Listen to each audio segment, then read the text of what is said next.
방법으로 사는 것입니다. 현실적이고 논리적입니다. 그렇기에 한계도 명확합니다. 또 다른 하나는 하나님의 방법으로 사는 것입니다.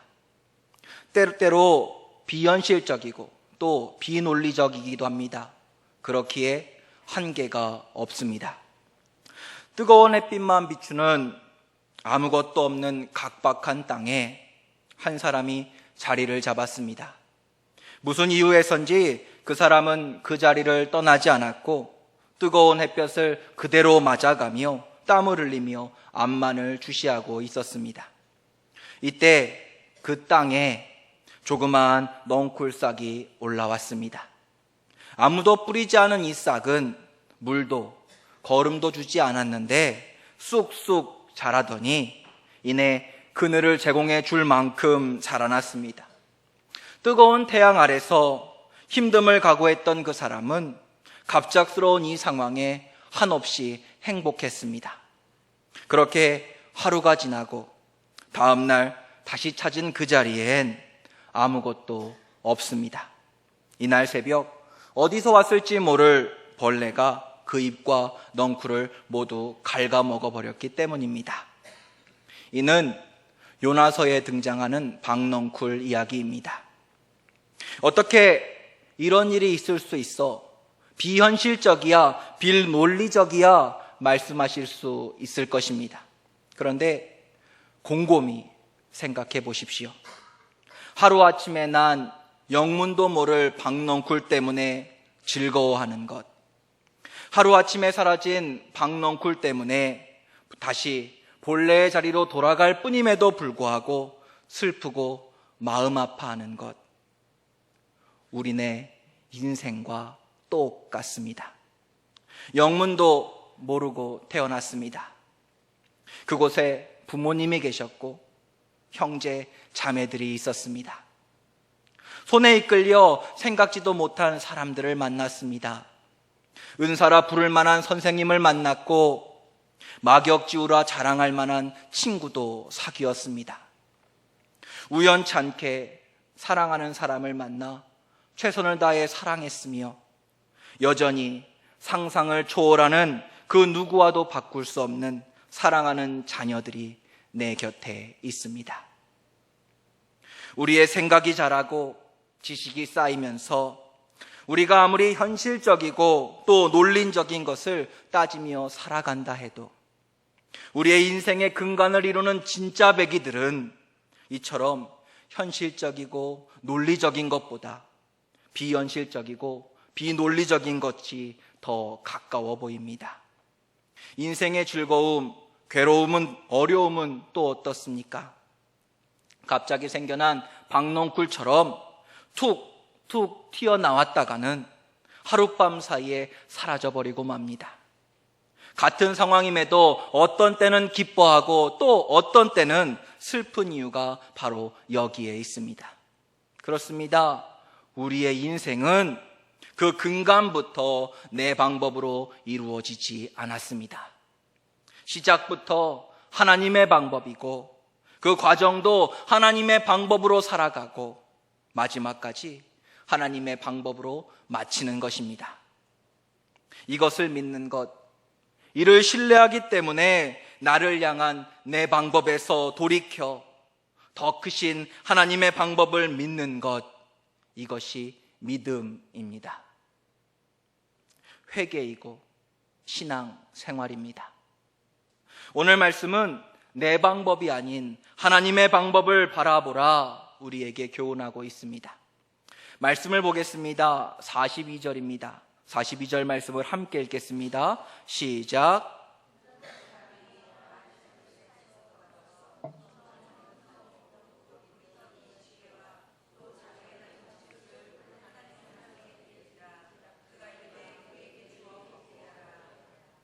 오늘 말씀은 엘리사 선지자 시대에 일어난 일을 기록하고 있습니다. 앞선 38절 말씀에서 그 땅에 흉년이 들었다고 말씀합니다. 그 땅에 임한 심각한 기근 현상은 하나님의 선지자와 그의 제자들이라고 해서 비켜가지 않았습니다. 오히려 하나님을 믿는다는 이유로 쫓겨다녀야 했던 형편이었으므로 그 사정은 말할 필요도 없을 것입니다. 그런데 마치 마른 땅에 담비 같은 일이 일어났습니다. 멀지 않은 바알 살리사라는 곳에서 한 사람이 그들을 찾아왔는데 빈손으로 오지 않고 먹을 것을 가지고 찾아왔던 것입니다. 그곳에 있던 제자들은 그 소식을 듣고 자기 것이 빼앗길세라 헐레벌떡 뛰어왔습니다. 그런데 막상 도착해 보니 어떻습니까? 보리떡 20개와 채소 담긴 자루 하나. 다 큰 장정 100명이 모여있는 그곳에 보리떡 20개만 놓여 있으니 다들 실망한 표정을 숨길 수 없었을 것입니다. 하나씩 돌려 먹어도 20명밖에는 먹을 수가 없습니다. 못 먹는 사람은 말할 것도 없고 먹는 사람도 곤욕입니다. 또 어찌 나누어야 한단 말입니까? 그런데 사실 이 순간 가장 당황했을 사람은 이 보리떡과 채소 자루를 들고 온 사람이었습니다. 앞에서 말씀드렸듯이 그가 거주했던 바알 살리사라는 곳은 지금 엘리사가 거주했던 길갈에서 가까운 곳이었습니다. 이 말은 그가 살던 지역 역시 흉년으로 인한 기근에 시달렸던 곳이라는 것입니다. 그럼에도 그는 하나님의 말씀을 기억하고 처음 만든 보리떡과 수확한 채소를 하나님의 사람 엘리사에게 가져온 것입니다. 죽음의 기운이 감도는 이 시기에 어렵게 수확한 그 보리가 얼마나 귀중했겠습니까? 채소는 또 얼마나 귀중했겠습니까? 자신도 배가 고팠습니다. 가족들도 있었습니다. 그럼에도 말씀을 지키기 위해 단숨에 달려온 것입니다. 이처럼 아무리 힘들고 또 괴로워도 주어진 말씀을 지키고 순종하는 것, 이것이 믿음입니다. 그런데 그 믿음의 결과가 어떻습니까? 그저 선지자님 드시라고 준 것인데 그냥 조용히 받으시고 축복 기도나 해주시면 되는 일인데 그걸 다 이야기해서 이런 상황을 만들어 버리셨으니 얼굴이 화끈거렸을 것입니다. 원망스러웠을런지도 모릅니다. 그러나 엘리사는 알았습니다. 그의 순종이, 그 믿음이, 그 헌신이 어떤 하나님의 일을 일으키게 될 것인지를 말입니다. 하나님의 방법을 알았던 것입니다. 그는 턱없이 부족했던 음식인 줄 알면서도 100명의 제자들을 불러 모았습니다. 그리고 말합니다. 무리에게 주어 먹게 하라. 이에 대한 너무나도 당연한 반응이 43절 말씀에 나옵니다. 그 사환이 이르되 내가 어찌 이것을 100명에게 주겠나이까 하나 엘리사는 또 이르되 무리에게 주어 먹게 하라. 사환의 대답은 이 자리에 모인 사람들과 오늘 이 말씀을 읽는 우리들의 마음을 꼭 대변해 주는 것만 같습니다. 이런 말입니다.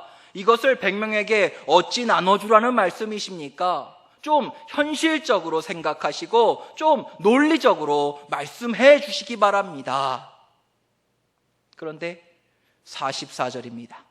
44절 말씀을 함께 읽겠습니다. 시작. 그가 그들 앞에서 주었더니 여호와께서 말씀하신 대로 먹고 남았더라.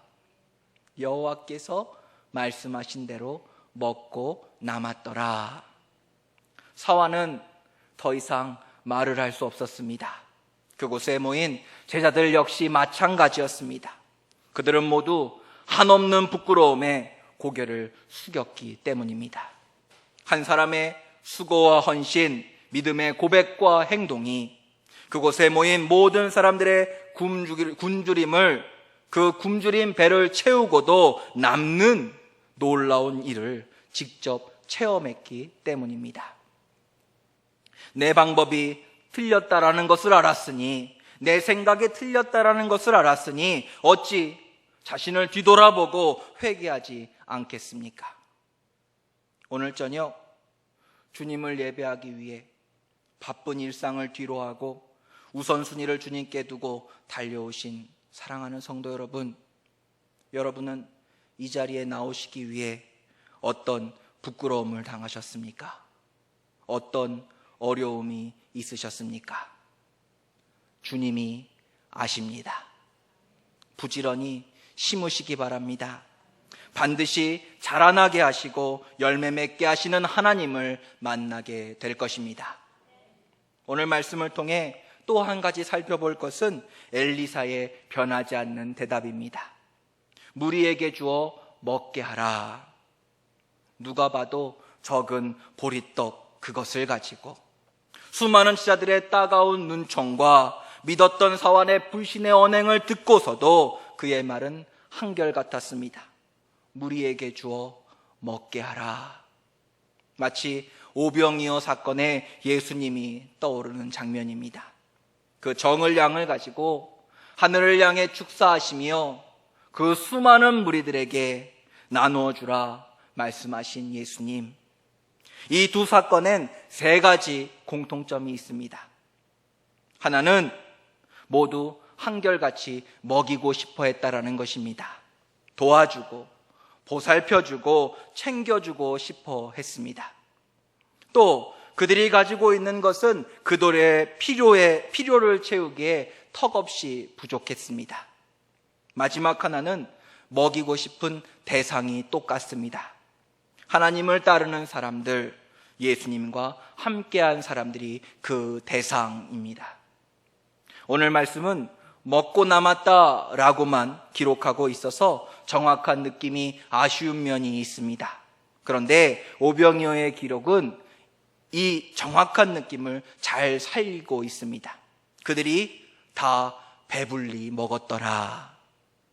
그저 먹은 것이 아닙니다. 요기할 정도로 먹은 것이 아닙니다. 시쳇말로 허리띠 풀고 먹을 정도로 배불리 먹었다 기록하고 있습니다. 이 말은 곧 예수님께서 주신 이 음식이, 하나님께서 허락하신 이 양식이 엄청 맛있었다라는 말입니다.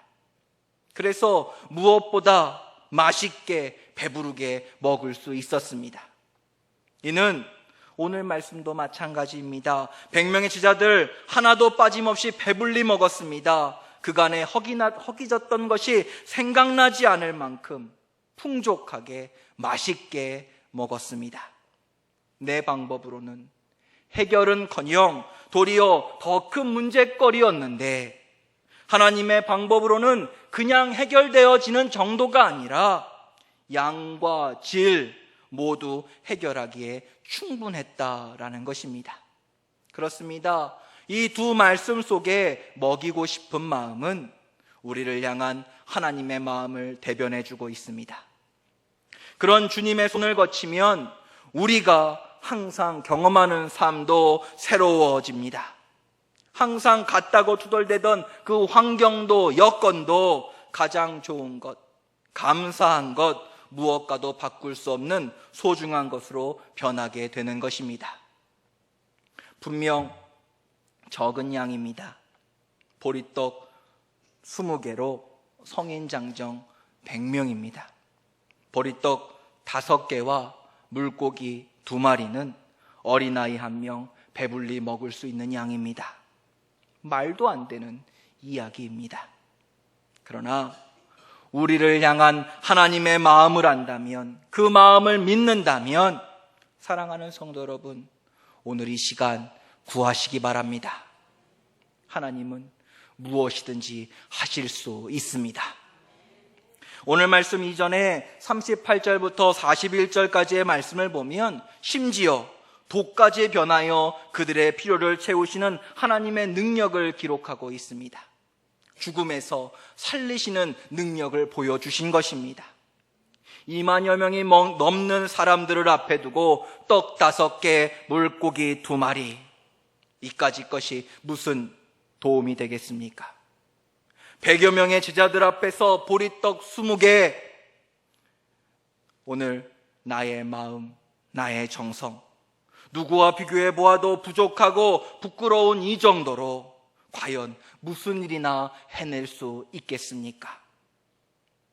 내가 하는 일이라면, 내 방법이라면, 내 생각대로라면, 그렇습니다. 거기까지입니다. 한계가 명확합니다. 오늘 사환의 고백처럼, 제자들의 눈총처럼 다 부질없는 것에서 멈춰버릴 것입니다. 그저 쏟아진 물만 바라보며 안타까워하는 데서 벗어날 수 없을 것입니다. 그러나 그러한 우리가 주님의 손에 붙들리면 다릅니다. 우리 눈에 여전히 이까짓 것, 이 정도밖에 안 되는 것들이지만 그것들이 주님의 손에서 어떻게 사용받았는지를 떠올려 보시기 바랍니다. 하나님은 지금 이 시간에도 스스로 돌이켜 회개하며 하나님 자신을 찾는 자, 바라보는 자, 믿고 의지하는 자를 채워주시길 원하십니다. 도와주시기를 원하십니다. 쓰러진 컵, 쏟아진 물 같은 우리를 다시 일으켜 세우시고 그 잔을 샘물로 가득 채워주시기를 원하십니다. 내 방법으로는 불가능해도 하나님의 방법에는 불가능이 없기 때문입니다. 주님께서 우리에게 주시는 것이 가장 좋은 것임을 믿고 오늘 저녁도 함께 기도하길 원합니다.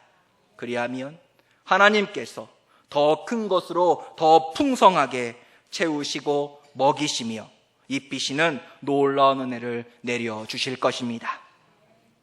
마지막으로, 그렇다면 왜 하나님은 우리를 이토록 먹이길 원하시는 것일까요? 채워주시고 지켜주길 원하시는 것일까요? 열왕기상 19장 말씀을 보면 오늘 말씀에 등장하는 엘리사의 스승인 엘리야가 어려움을 당해 그저 죽기만을 구할 때 하나님께서 천사를 통해 그를 먹이시며 주신 말씀이 있습니다. 제가 읽겠습니다. 여호와의 천사가 또다시 와서 어루만지며 이르되 일어나 먹으라. 내가 갈 길을 다 가지 못할까 하노라 하는지라. 내가 갈 길을 다 가지 못할까 하노라. 그렇습니다.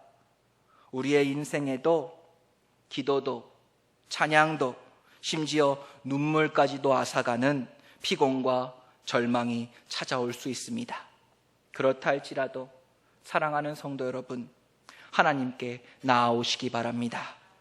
찬양하지 못하고 또 기도하지 못해도 좋습니다. 그저 예배의 자리에 여러분의 지치고 피곤한 몸, 실망한 마음을 가지고 이 자리를 지키시기 바랍니다. 하나님께서 그 날개의 그늘로 여러분의 지친 몸과 마음을 쉬게 해 주실 것입니다. 지금까지 이기며 승리했듯이 오늘도 보리떡 20개의 기적을 경험하며 능히 이기며 승리케 하실 것입니다. 이는 내 힘으로 이기는 것이 아닙니다. 내 힘으로 승리하는 것이 아닙니다. 지금까지 하나님의 힘으로 이겨왔고 오늘도 하나님의 힘으로 이겼으며 내일도 하나님의 힘으로 반드시 이기게 될 것입니다. 바라면 만날 수 있습니다. 간절하면 만날 수 있습니다. 지금까지 의지했던 내 방법들을 이 시간 회개하고 하나님의 방법 오직 믿음으로 살아가는 우리 성도님 모두가 되시기를 소망합니다. 여러분 잊지 마십시오. 하나님은 여러분을 사랑하십니다. 그 누구보다 그 무엇보다 여러분을 사랑하십니다. 구한 것 이상으로 주시는 주님, 가장 좋은 것으로 채워주시는 주님, 가장 필요한 것으로 필요할 때마다 채워주시는 그 주님, 그 주님을 만나는 오늘 우리의 예배의 자리, 기도의 자리가 되기를 소망합니다. 이 시간 오늘 주신 말씀을 묵상하며 결단의 마음으로 주만 바라볼지라 함께 찬양하시고 통성으로